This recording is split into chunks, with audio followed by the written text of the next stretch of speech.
வணக்க மக்களே, நாம இந்த ஆரோக்கியமான எச்சரிக்கை பதிவில் புற்றுநோயினுடைய ஆரம்ப கட்ட பொதுவான அறிகுறிகளை பற்றி நம்ம விளக்கமாக பார்க்க போகிறோங்க. புற்றுநோய் ஒரு தீவிரமான நோய்ங்க. ஆனால் புற்றுநோயை அதனுடைய ஆரம்ப கட்டத்திலேயே நம்ம அறிந்து கொள்வதன் மூலமாக நம்மால் அந்த நோயை குணப்படுத்த முடியும். சில நேரங்களில் சின்ன அறிகுறிகள் கூட புற்றுநோய் போன்ற பெரிய நோய்களுக்கான அறிகுறிகளாக இருக்கலாம். இந்த அறிகுறிகளை நம்ம ஆரம்ப கட்டத்திலேயே கண்டுபிடிச்சிட்டோம் அப்படின்னா புற்றுநோய் பரவாமல் முன்னாடி நம்ம தடுத்துக் கொள்ள முடியும். ஸோ அந்த அறிகுறிகளை பார்த்து நீங்கள் பயப்படணும் அப்படின்றது அவசியம் கிடையாது. அந்த அறிகுறிகள் என்னென்ன, அதுலேருந்து எப்படி விடுபடணும் அப்படின்றத விளக்கமாக பார்ப்போம். அதை பற்றி பார்க்குறதுக்கு முன்னாடி இந்த வீடியோக்கு மட்டும் ஒரு லைக் கொடுத்துட்டு இந்த தகவலை உங்களுக்கு தெரிஞ்சவங்களுக்கும் ஷேர் பண்ணிடுங்க. ஏன்னா இது அவங்களுக்கும் பயனுள்ளதாக இருக்கக்கூடிய ஒரு ஆரோக்கியமான பதிவு தாங்க. இது போன்ற அப்டேட்ஸ்கள் நீங்கள் தொடர்ந்து பார்க்குறதுக்கு நம்மளுடைய ஹெல்த் நியூஸ் தமிழ் சேனலை மறக்காமல் சப்ஸ்கிரைப் பண்ணி வச்சுக்கோங்க.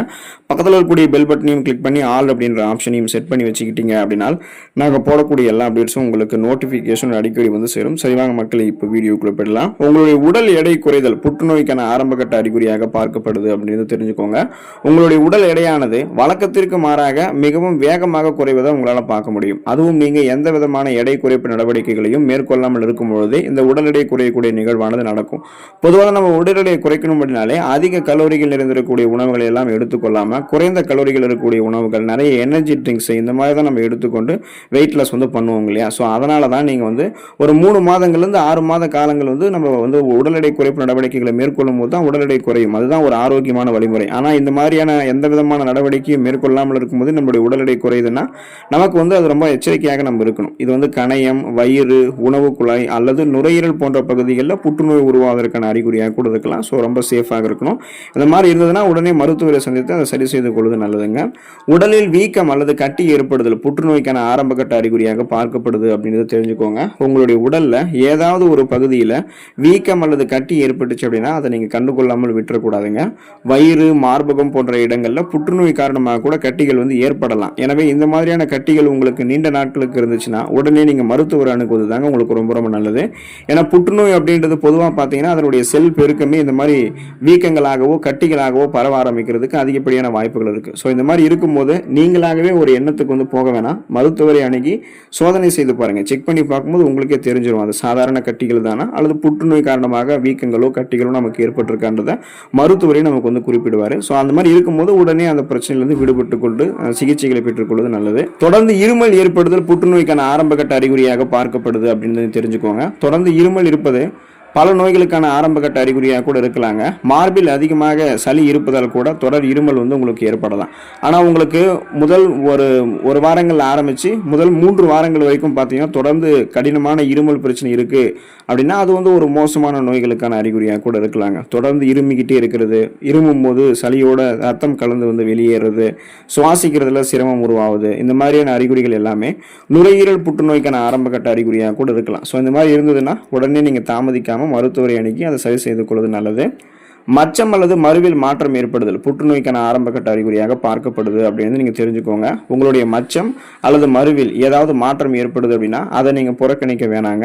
பெரும்பாலான மக்கள் இந்த மாதிரி விஷயத்தை கவனிக்க மாட்டாங்க. ஆனா இது ஸ்கின் கேன்சர், தோல் புற்றுநோய்க்கான ஆரம்ப கட்ட அறிகுறியாக கூட இருக்கலாங்க. உங்களுடைய சருமத்தில் ஒரு புதிய மரு அல்லது மச்சம் தோன்றும் பொழுது சருமத்தில் ஏற்கனவே இருக்கக்கூடிய மச்சத்தினுடைய நிறம் மாறுதல் அல்லது அளவு அதிகரிக்கிறது, கலர் சேஞ்ச் ஆகிறது, இல்லைன்னா சைஸ் இன்க்ரீஸ் ஆகிறது. இந்த மாதிரியான அறிகுறிகளை நீங்க பார்த்தீங்கன்னா உடனே மருத்துவர் அணுகணும். அவங்க உங்களுக்கு ஆலோசனை வழங்குவாங்க. நீங்களாகவே அது ஒரு நினைப்புக்கு நீங்களாகவே ஒரு முடிவுக்கு போகக்கூடாது. நீங்கள் ஒரு ஸ்கின் ஸ்பெஷலிஸ்ட், தோல் சார்ந்த மருத்துவ நிபுணரை சந்திச்சு பாருங்க. அவங்க உங்களுக்கு குறிப்பிடுவாங்க. அது சாதாரண தோல் சார்ந்த பிரச்சனை, நார்மலாக இருக்கக்கூடிய தோல் தொடர்பான பிரச்சனைகள் தான், நிறைய ஸ்கின் டிசீஸ் மாதிரி இருக்கா, இல்லைன்னா அது ஸ்கின் கேன்சர், தோல் புற்றுநோய்க்கான ஆரம்ப கட்ட அறிகுறியாக இருக்கான்றதை அவங்களே உங்களுக்கு குறிப்பிடுவாங்க. நீங்கள் பயப்பட வேண்டிய ஒரு அவசியம் கிடையாது. ஸோ அந்த மாதிரி தோல் புற்றுநோய்க்கான ஆரம்ப கட்ட அறிகுறியாக அது இருக்குது தெரிஞ்சிச்சுன்னா ஆரம்ப கட்டத்திலே கண்டுபிடிக்கும் போது உடனே நீங்கள் சரி செய்து கொள்வது நல்லது. சிறுநீரில் ரத்தம் கலந்து வெளியேறுதல் புற்றுநோய்க்கான ஆரம்ப கட்ட அறிகுறியாக பார்க்கப்படுது அப்படின்றது தெரிஞ்சுக்கோங்க. சிறுநீர் வழியாக ரத்தம் வெளியேறுதல் அப்படின்றது குடல் புற்றுநோய்க்கான ஆரம்ப கட்ட அறிகுறியாக கூட உங்களுக்கு இருக்கலாங்க. ஸோ மேலும் நீங்கள் வழக்கத்தை விட அதிகமாக கழிப்பறைக்கு போறீங்க அல்லது மலச்சிக்கல் பிரச்சனைலாம் தொடர்ந்து எதிர்கொண்டுட்டு இருக்கீங்க அப்படின்னா அதையுமே நீங்கள் புறக்கணிக்க கூடாது. இது சிறுநீரக புற்றுநோய்க்கான ஆரம்ப கட்ட அறிகுறியாக கூட இருக்கலாம், குடல் புற்றுநோய்க்கான ஆரம்ப கட்ட அறிகுறியாக கூட இருக்கலாம். நீங்கள் வலியோட உங்களுக்கு சிறுநீர் வெளியேறுதல் அல்லது சிறுநீர் கழிக்கும் போது முதுகில் வலி ஏற்பட்டது, இது எல்லாமே புரோஸ்டேட் புற்றுநோயான ஆரம்ப கட்ட அறிகுறியாக பார்க்கப்படுது அப்படின்னு தெரிஞ்சுக்கோங்க. அப்போ நீங்கள் பார்த்தீங்கன்னா நீங்கள் சிறுநீர் கழிக்கும் போது அதன் வழியாக ரத்தம் வெளியே வெளியேறுதுன்னா சிறுநீரகத்தினுடைய வடிகட்டக்கூடிய செயல்திறன் வந்து பாதிப்படைஞ்சிருக்குன்னு அர்த்தம். ஏன்னா ஒரு ஆரோக்கியமான சிறுநீரகம் அப்படின்றது கழிவுகளை மட்டும்தான் நமக்கு வந்து சிறுநீர் மூலமாக வெளியேற்றணும். அந்த சிறுநீர் வழியாக ரத்தத்தை வந்து கசிய வைக்கக்கூடாது. அந்த மாதிரி இருக்குன்னா தாமதிக்காம உடனே மருத்துவரை அணுகி சரி செய்து கொள்வது நல்லதுங்க. கடுமையாக உடலில் வலி ஏற்படுதல், ஓய்வு எடுத்தாலும் சரியாகாமல் இருக்கிறது, இந்த மாதிரி ப்ராப்ளம் இருக்கும்போது உடனே நீங்கள் மருத்துவர் அணுகணும். இதுவுமே உங்களுக்கு புற்றுநோய்க்கான ஆரம்பகட்ட அறிகுறியாக பார்க்கப்படுதுன்றது நீங்கள் தெரிஞ்சுக்கோங்க. இப்போ உங்களுக்கு எந்த விதமான காரணங்களுமே இல்லாமல் தொடர்ந்து வாரக்கணக்கில் உடலில் வலி இருந்துச்சு அப்படின்னா அது வந்து கேன்சர், அதாவது புற்றுநோய்க்கான ஆரம்பகட்ட அறிகுறியாக கூட இருக்கலாங்க.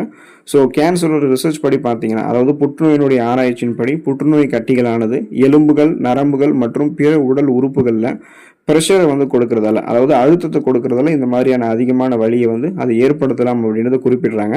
ஸோ உடல் வலி இருக்குது அப்படின்னா உடனே நீங்கள் மருத்துவர் அணுகணும். உங்களுக்கு வந்து உடனே சரியாயிடுச்சுன்னா ஒரு ப்ராப்ளம் இல்லை. ஆனால் சரியாகாமல் இருக்குது அப்படின்னா தீவிரமாக மருத்துவரை அணுகி அதை சரி செய்து கொள்வது நல்லது. தொடர்ந்து நெஞ்செரிச்சல் ஏற்படுதல் புற்றுநோய்க்கான ஆரம்பகட்ட அறிகுறியாக பார்க்கப்படுதுன்றது நீங்கள் தெரிஞ்சுக்கோங்க. இப்போ நீங்கள் தொடர்ந்து மார்பில் எரிவது போன்ற உணர்வை உணர்ந்தீங்கன்னா சில சமயங்களில் அது புற்றுநோய்க்கான அறிகுறியாக கூட இருக்கலாம். வயிறு அல்லது தொண்டை புற்றுநோய்க்கான ஆரம்பகட்ட அறிகுறியாக இது இருக்கிறதுக்கு வாய்ப்புகள் இருக்குது. ஸோ ரொம்ப நம்ம வந்து கவனமாக இருக்கணும். உணவை விழுங்குவதில் சிரமம் ஏற்படுதல் புற்றுநோய்க்கான ஆரம்பகட்ட அறிகுறியாக பார்க்கப்படுதுன்றது நீங்கள் தெரிஞ்சுக்கோங்க. உணவு உண்ணும் போது வலி ஏற்படுறது அல்லது உணவு விழுங்கும் போது சிரமம் உண்டாகிறது, அதை மீறி வந்து உணவு விழுங்கணும்னா உணவு மீண்டும் மீண்டும் தொண்டையில் வந்து சிக்கிக்கிறது, இது எல்லாமே வந்து உணவு குழாய் புற்றுநோயினுடைய ஆரம்பகட்ட அறிகுறியாக பார்க்கப்படுதுன்றது நீங்கள் தெரிஞ்சுக்கோங்க. இந்த மாதிரி உங்களுக்கு இருந்துச்சு அப்படின்னா உடனே நீங்கள் மருத்துவரை அணுகி சரி செய்து கொள்வது நல்லதுங்க.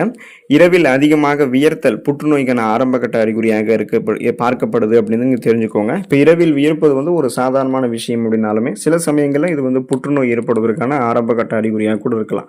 பொதுவாக இது வந்து லிம்போமா புற்றுநோயினுடைய ஆரம்பகட்ட அறிகுறியாக கூட இருக்கலாங்க. இந்த வகை புற்றுநோய்கள் உடலில் நிணநீர் மண்டலம் மற்றும் இரத்த நாளங்கள் பிளட் வெசல்ஸ் எல்லாத்தையுமே வந்து பாதிச்சிரும். ஸோ அதனால் வந்து பார்த்தீங்கன்னா இந்த மாதிரி இரவில் வியர்த்தல் இது தொடர்பான பிரச்சனைகள் இருக்குன்னா உடனே மருத்துவரை அணுகி அதை சரி செய்து கொள்வது நல்லதுங்க. ஸோ இந்த மாதிரியான அறிகுறிகள் உங்களுக்கு ஏற்பட்டுச்சுன்னா நீங்கள் முதல்ல என்ன செய்யக்கூடாதுன்னா பயப்படக்கூடாதுங்க. இந்த அறிகுறிகள் எப்போதும் புற்றுநோய்க்கான அறிகுறிகளாக இருக்க வேண்டிய அவசியம் இல்லை. ஆனால் அரிதாக சில சந்தர்ப்பங்களில் இவை புற்றுநோய்க்கான அறிகுறிகளாக இருந்தால் இந்த அறிகுறிகளை நீங்கள் உதாசீனப்படுத்தாமல் சந்திச்சிங்கன்னா நீங்கள் உடனே அதுக்கான சரியான நடவடிக்கைகளை வந்து நீங்கள் மேற்கொள்ளணும். ஏன்னா 50 ஆண்டுகளுக்கு முன்னாடி புற்றுநோய் அப்படின்னு சொன்னாலே அது வந்து ரத்த புற்றுநோய், பிளட் கேன்சர் அப்படின்னு மட்டும் தான் நம்பிக்கிட்டு இருப்பாங்க. ஆனால் புற்றுநோயில் ஏராளமான வகைகள் இருக்குது. குறிப்பாக தோல் புற்றுநோய், மார்பக புற்றுநோய், விதைப்பை புற்றுநோய், பெருங்குடல் புற்றுநோய், சிறுநீரக புற்றுநோய், நுரையீரல் புற்றுநோய், வாய் புற்றுநோய், கல்லீரல் புற்றுநோய், கர்ப்பப்பை வாய் புற்றுநோய், கர்ப்பப்பை புற்றுநோய் அப்படின்னு பல வகைகள் இருக்குது. ஸோ இந்த புற்றுநோய்களுக்கு எல்லாமே தனித்தனியாக பொதுவான அறிகுறிகளும் இருக்கலாம்.